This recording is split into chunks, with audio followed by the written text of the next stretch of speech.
Assalamualaikum warahmatullahi wabarakatuh. Wilujeng patepang sareng Kang Dagol. Urang teraskeun ieu cariosna ieu. Carios dongeng dina judul ngakalakeun siluman. Hancak carita anu atos kalangkung. Nuju nyarioskeun dina ieu obrolan antara Den Jugala si Jantra jeung Kiai Nurya. Harita teh keur hujan cenanya. Kumaha ieu lajengan cariosna. Mangga ka sadayana. Caraketan.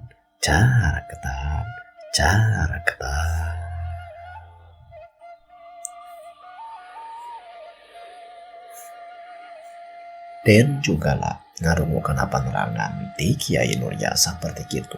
Manehna ungut-ungutan we kitu deui si Jantra. Satuluina Den Jugala nyarita. Wah, tapi ajengan maha kalawan dikir eli jeung ngadeukeutkeun diri urang ka Allah Subhanahu wa taala kitu tah. Urang teh bisa ka naonnya kasalametkeun tina ancaman siluman eta. Jeung deui kapan kuring mah masih keneh hayang nulungan ka jalma-jalma anu eta tah anu bareto pernah ku kuring diwadalkeun gitu tah ajengan. Ieu mah ceuk ama oge urang mah ikhtiar kalawan ngadoa. Jeung deui perkara nyalametkeun eta kuring mah teu uninga teu terang teu nyaho kana naon jujutanna. Sabab eta mah perkara-perkara anu teu kaharti ku kuring mah. Jeung deui lamun aek dilenyap-lenyap mah nya kaki yeuh kabisa kuring mah ngan ukur bisa ngarahkeun kana ngadeukeutkeun diri urang ka Allah Subhanahu wa taala kalawan jalan ibadah kitu tah Jugala kitu cenah ceuk Kiai Nurya teh. Lang Den Jugala ngahulung deui malahna ngareret deui ka si Jantra. Si Jantra tidinya nyarita. Aden mah di ku kekeh teuing eta teh. Tapi kapan cek kuring oge geuningan ayeuna mah urang salamet heula we kalawan ngadeukeutkeun diri urang ka Allah Subhanahu wa taala. Perkara kitu mah keun sugan urang caritakeun jeung si Aki sugan si Aki bogakeun bong bolongan. Tah kitu sugan. Sabab anu ku ama ka uninga mah ku ama ka nyaho kitu. Ki Imin teh rada apaleun kana perkara-perkara anu kararitu mah. Kitu bener tah kumaha Den? Nah rek gitu kumaha atuh tah. Soklah akang mah nurutkeun we. Kitulah Kang, urang kitu we. Kitu cenah di antarana wangkongan antara Kiai Nurya, si Jantra jeung si Jugala. Kakocapkeun di tempat sejen, di alam sejen.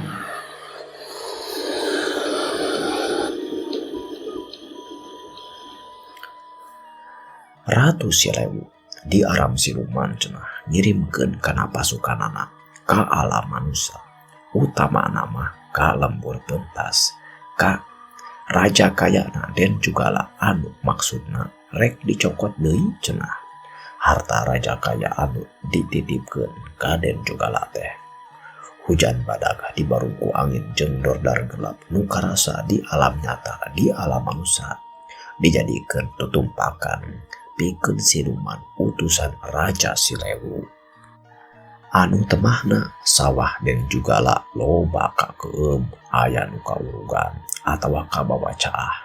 Malahan mah dikirim oge cenah ieu hama jeung panyakit anu satuluina ngan ukur kalawan waktu 3 poe dilana ingon Den Jugala teh pararaeh tutuwuhan ngarang-rangan anu kalawan waktu anu singkat. Raja kayana Den Jugala teh mingkin hurangan tur akhirna mah beak deui. Kitu cenah ucarin ieu carita. Sakur-sakur nu hirup mah teu ke arah cenah cara saperti tutuwuhan tur ingon-ingon kajaba meureun taneuh atawa kebon. Eta oge sesa kabawa caah atawa sesa ka urugan tea. Sabab aya ku kituna cenah ting bohong ngantang tuai ieu mah dina dongeng kitu jaya cariosna. Hujan teh lumangsung kana tilu peuting teu eureun-eureun sanajan mun beurang mah aya cenah rada root rootna ngan ukur gerimis jeung deui ka sawah nu batur mah anu urug atawa kabawa caah teh ka sawah ka kebon atawa engon-engon nu teu ka arah teh sasat nu den juga lawungkul sanajan cenah aya sababaraha hiji nu kabawa sawah atawa kebon teh ku caah atawa ku urug tapi ruksakna henteu cara saperti kana nu asalna nu dipimili ku den juga lah.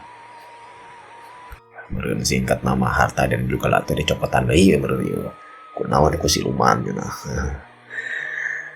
Di alam siluman Ratu Selewu cumarita. Kumaha ayeuna sebakali harta den juga lah teh nah geus dicokot deui atawa henteu.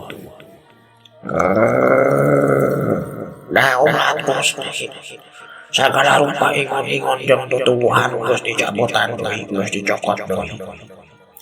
Malahan harta anu hese dicokotna oge cara saperti ieu geus atawa tanah henteu moal bisa dimanfaatkeun deui saperti tanah naon wae anu dipimili ku si Jugala moal bisa digunakeun lamun dipelakan teh mah moal ti arek cara tadi malahan geus jadi oge bakal beak-beak ku hama pokona mah bakal tuluy diganggu ku kuring atawa ku bangsa urang Gusti.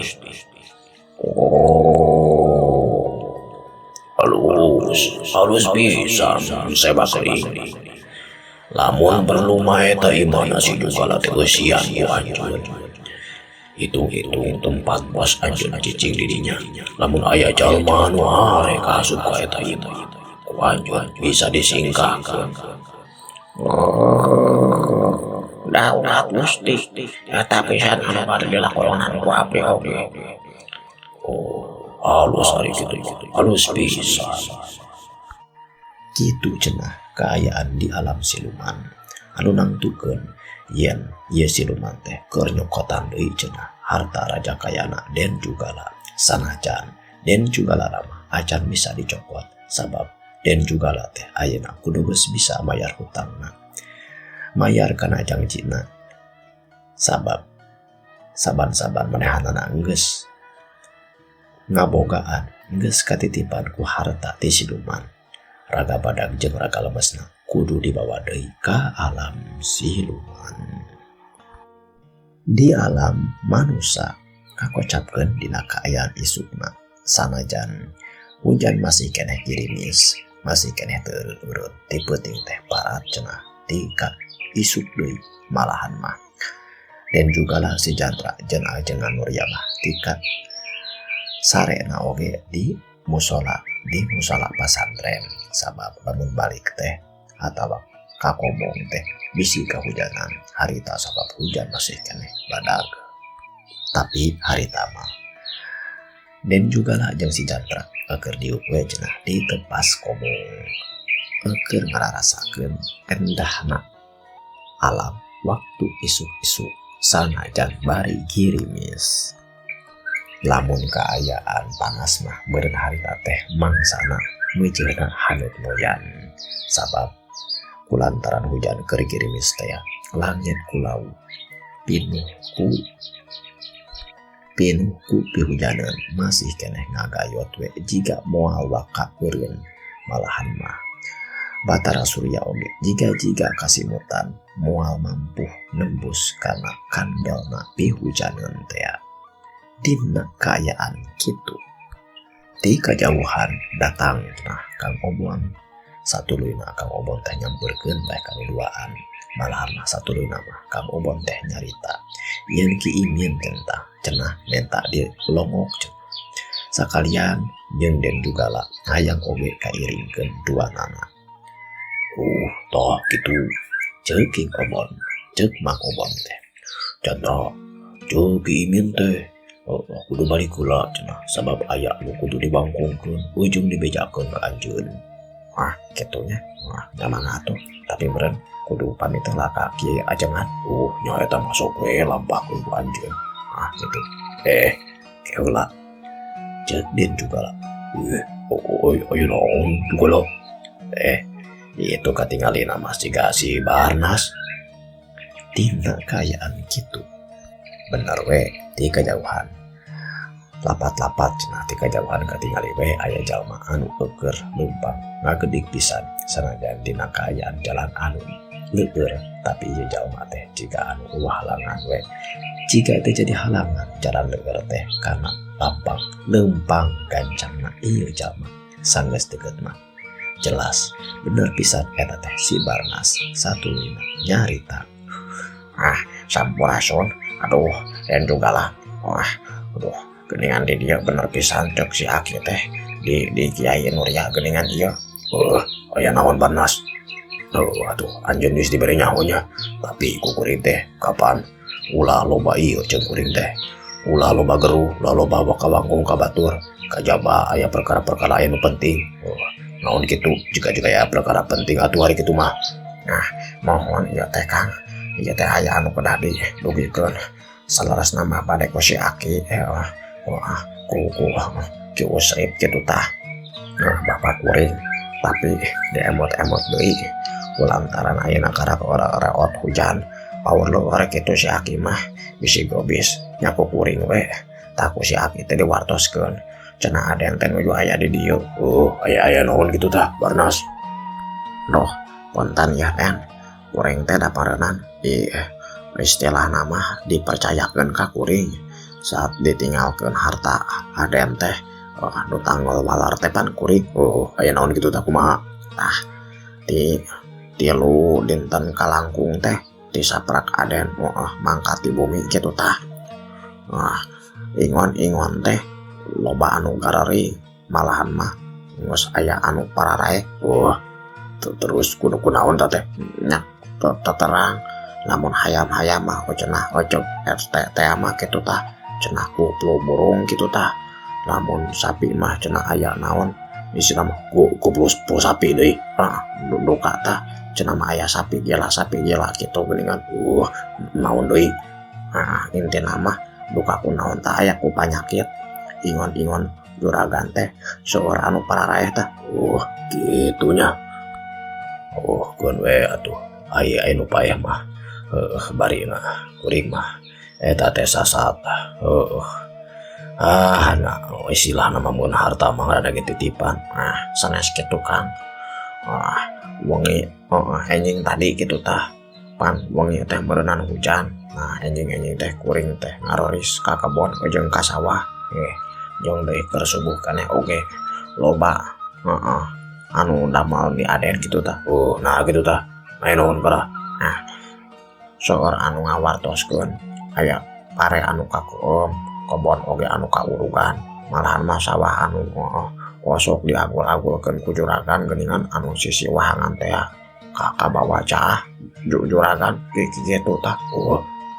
Kitu ku asa dadak-dadakan jeung asa loba-loba tuh nya ieu teh naonnya musibah teh. Eta juragan tadi nama kuring teh ari kitu mah tah pare aya nu ku beurit sagala rupa. Tuluy di aya nu ku hama. Istilah nama saeutik-saeutik kitu saepna nya kuring teh dianggap nama biasa we. Tapi anu wengi tadi mah ti kaurugan kitu. Malahan mah ingon oge kitu tah juragan. Seorang anu pararaeh malahan mah bisa disebutkeun paeh sadayana. Ku hama teh asaku tega-tega deui. Aduh ayaku kitu. Gadengnya beja ti si Barnas seperti kitu leng cenah. Den juga lah teh ngahuleng tapi tidak jauh hatena manehna ngagerentas. Dasar harta siluman jeung deui bangunan geus kaameueun. Laku lampah kuring ayeuna anu keur ngahianat ka siluman. Tapi ku kuring arek diniatan we lillahi taala. Ujung kalawan tekad kuring arek babarik pikir heuh ku lah harta siluman arek dicarokot deui mah Arina kuring mah geus teu butuh kudu kararitu. Ayeuna mah kuring mah perlu oge hirup anu tenang. Jeung bisa mastikeun kuring hayang salamet dina kahirupan anu nyasakeun ayeuna di alam dunia jeung mastikeun bisa salamet ke akhirat. Wah, kitu we lah ceuk pikirna Den juga lah. Sanggeusna mikir rada lila sababaraha waktu.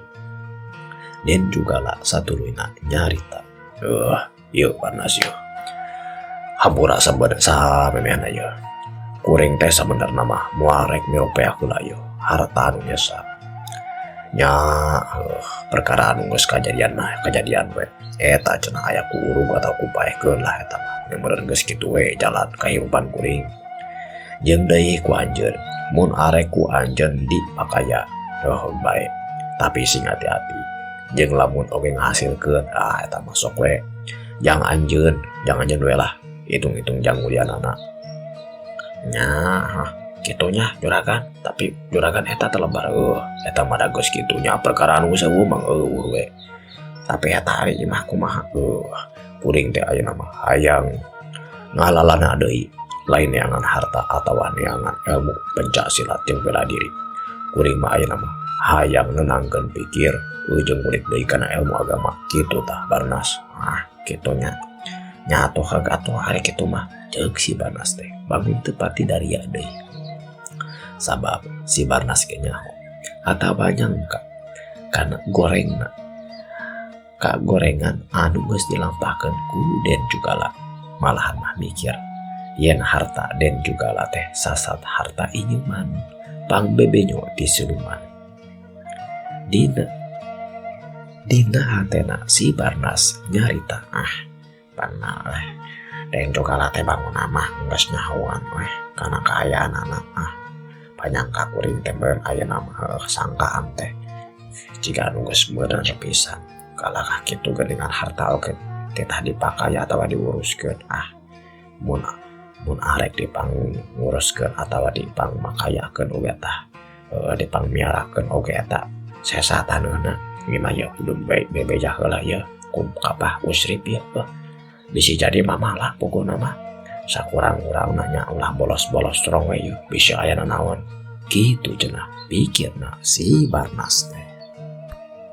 Den juga lah satuluyna nyarita tah kitulah Barnas eta mah lamun arek dipakaya ku anjeun rek dipanguruskeun heula bae tah kitu jeung tadi ke kuring lamun ngahasilkeun hitung-hitung janggulian anjeun we malah upami kitu mah Den nya kuring mah sakitu we anu nepangan Aden teh aya arek ka mana deui atuh kuring mah arek uih deui we bisi aya naon deui tah kitu we atuh nya habur nya Barnas ieu di badega jeung deui anjeun cenah eta mah arek diantep cenah ieu harta kuring kitu nu sesana nya antep mah antep we arek dipanguruskeun hegae kitulah pokona mah kuring mah geus moal ka meropeakeun harta kitu intina mah mangga atuh Aden eta mah teu langkung Aden nya atuh pamit kuring teh nya sok kae lah bisa arek pamit mah mangga kasadayana sampurasun mangga satu deui si Barnas mah cenah leos we ini ninggalkeun nu tiluan nyaeta cuy Den juga lah si Chandra katut Mang Obon anu masih keneh aya di dinya. Saditinggalkeunna ku si Barnas, Mang Obon satuluyna nyarita, Den ieu teh kumaha arek kira kaburu siang teuing sabab cowok si Aki teh mending buru-buru engal-engalan cenah kitu cenah ceuk Mang Obon teh. Keula tuh pan tadi si Chandra rek pamit heula cenah can balik deui geuningan. Teu dilatih dinya si Chandra balik deui cenah sabab bebeja heula ka ajengan Lurya arek ngelangan heula balik ka lembur pasesian jumponan kana pamenta Ki Imin teh. Sanggeus saragala rupa beres mah cenah. Ieu nu tiluan teh naningalkeun pasantren we cenah sanggeusna pamitan ka ajengan Lurya. Kabeneran di jalan aya sababaraha taneuh kebon atawa sawah dan juga lah nu katingali tapak beak ku hama atawa sesa kabawa urug atawa kabawa caah. Dina jero hate dan juga lah nyarita Bener oge anu disebutkan ku si Barnas teh. Kasaksian ku aing oge ya. Tapi sok we lah siluman. Cokot deui tah harta panipuan teh.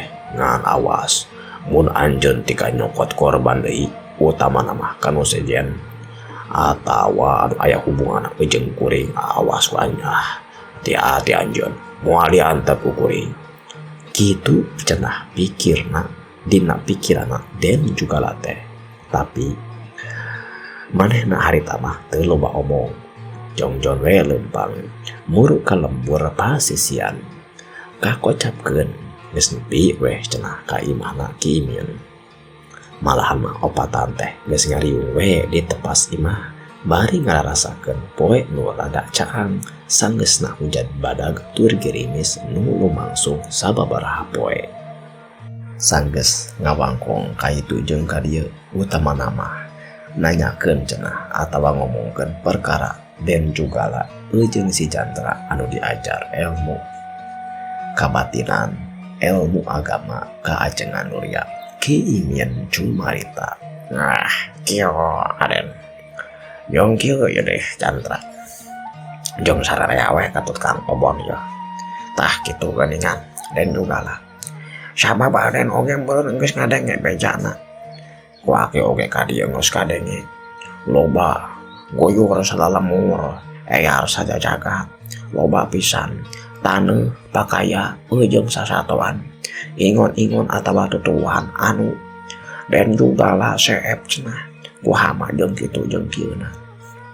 Tah kitu ari harta mah ngaranna oge titipan pasti moal salawasna kumaha we galana mah geuningan ngan aya anu leuwih penting sabab anjeun ge ngarti meureun anjeun teh sasat keur ti dodoho tah ieu anu kudu diwaspadakeun mah ari ku harta-harta wae mah keun kembae tapi ari jiwa mah anjeun wayahna nu bisa mah kudu diikhtiaran. Sabab anjeun teh nyaho oge keur di dodoho rek dibawa pikeun mayar ka bangsa siluman kitu lain Den juga lah. Tah eta ki anu jadi pipikiran kuring teh nya ki kumaha tu ayeuna ki kieu ya dengekeun ku anjeun. Tapi ayeuna teh waktuna geus kaburu beak. Waktosna parantos cekap ka episode 2 ayeuna kitu cenah. Jadi ini dia juga kagok terus ya tapi waktosna parantos urang teraskeun deui nya cariosna dina video-video salajengna. Wilujeng patepang deui